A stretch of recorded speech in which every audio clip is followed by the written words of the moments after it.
Hi everyone.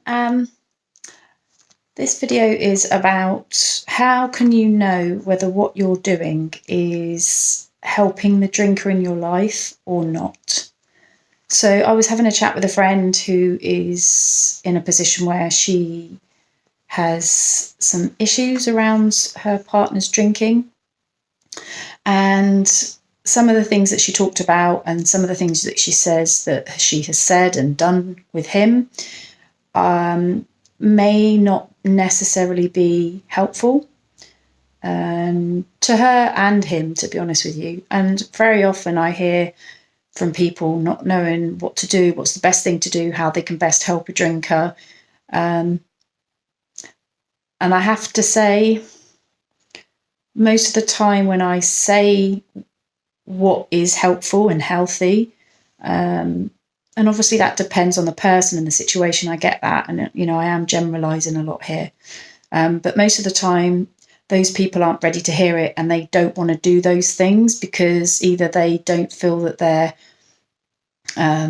detached enough from the problem, or they feel they haven't tried enough things first. Or it's just not an easy thing for them to do, And one of those things is not judging the person, which can be really difficult, especially if you're the one on the receiving end of their actions. And you want to you want to stop it because it's causing you a disruption in some way, whether it's emotionally or physically or whatever way that might be. Finding compassion and understanding their situation can also be really difficult. Again, because you're kind of the one that's dealing with all of the fallout of these things.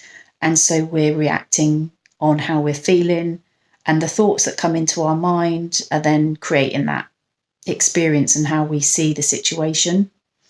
And so we need to ideally start looking at how we're feeling. How is this situation that we find ourselves in with the drinker, whatever that may be, how is that making us feel? And pay attention to the feeling in your body. What will happen is thoughts will then come in, and then it'll be like, this isn't fair. He shouldn't be doing this to me, shouldn't be treating me this way. I feel scared. I'm really angry, or whatever it might be. A whole host of thoughts, I'm not going to put up with this.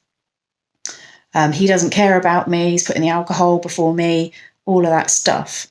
Now, if we just park all those things for the moment and just think about where we feel it. Is it upper chest? Is it in our gut? Is it, where is it in our body that we're feeling this sensation? Because mostly it won't be a good or bad thing. It'll just be a sensation, a vibration, or a feeling of some description.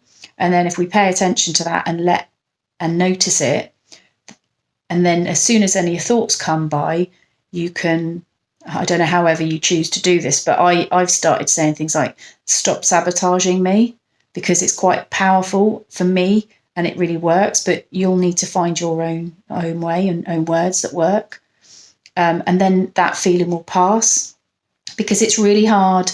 Like, it's really hard to talk to a drinker when they're in the midst of the drinking and drunk. It's really hard to process this stuff sometimes, and to think logically and clearly when we're in the middle of it, and when our emotions are heightened. So in terms of what you can do, and are you doing the things that are going to help or not, often family members, loved ones will be judgmental about their decisions and what they're doing.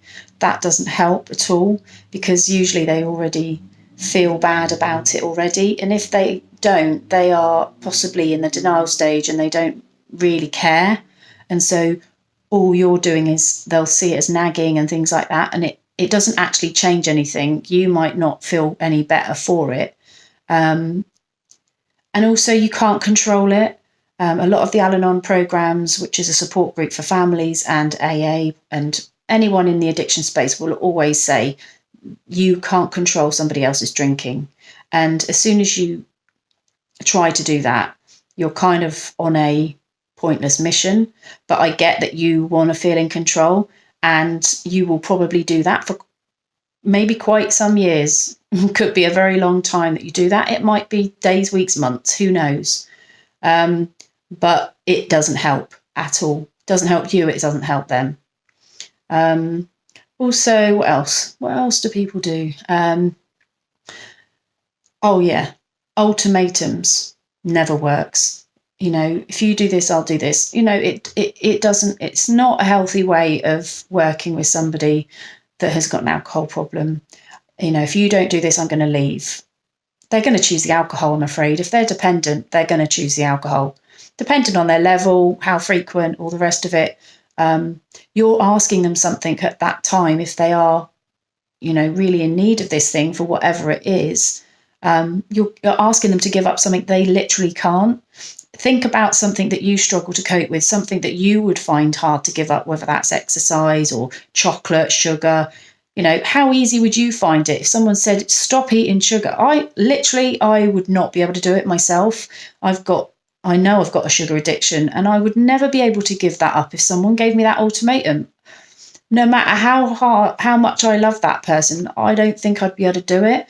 And I think a lot of the time people will say, if you love me, you'll do it. And it's that doesn't work, unfortunately. And it's not about that. Someone can still love you and want to, but need this thing to cope, to survive, or whatever it is it's giving them. So hopefully some of those things have helped. There is obviously lots of other things, and do feel free to give me some questions or ask me anything you need. I'm more than willing to do any other videos on topics that you think would be really useful. So I'll speak to you soon. Take care. Bye.